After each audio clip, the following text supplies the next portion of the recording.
যুক্তরাজ্যের নবনিযুক্ত বাংলাদেশ হাইকমিশনার আবিদা ইসলামের সঙ্গে greater Sylhet development and welfare council UK জিএসসির নেতৃবৃন্দের মতবিনিময় সভা অনুষ্ঠিত হয়েছে।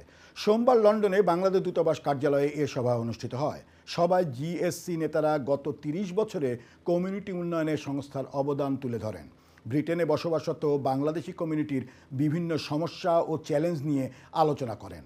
তারা হাইকমিশনের সহযোগিতা কামনা করেন, বিশেষ করে কনসুলার সেবার উন্নয়ন, এনআইডি কার্ড সার্ভিস সহজ করা ও ইস্ট লন্ডনে জিএসসি অফিস ব্যবহার করার সুযোগ প্রদান সংক্রান্ত বিষয়ে।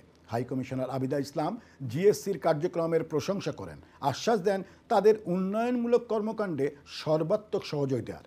বলেন, বাংলাদেশ ও যুক্তরাজ্যের মধ্যে সম্পর্ক দৃঢ় করতে হাইকমিশন ও জিএসসি যৌথভাবে কাজ করবে।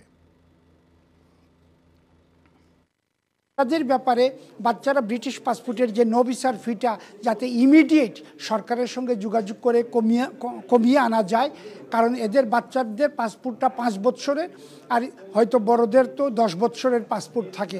কিন্তু তাও আমরা বলছি যে আমরা চাচ্ছি, আমাদের ফুল দাবি হচ্ছে 46, এইটাকে অ্যাটলিস্ট রিইনস্টেট করা এবং বাচ্চাদের ব্যাপারে যাতে অর্ধেক করা হয়।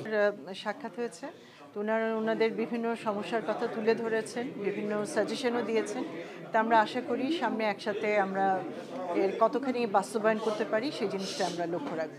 আসলে বাংলাদেশে যাওয়ার তো অনেক পথ রয়েছে, হ্যাঁ, বিমানে করে যেতে হবে বিষয়টা এমন না। তবে বাংলাদেশে কিন্তু অনেক কিছু দেখার আছে।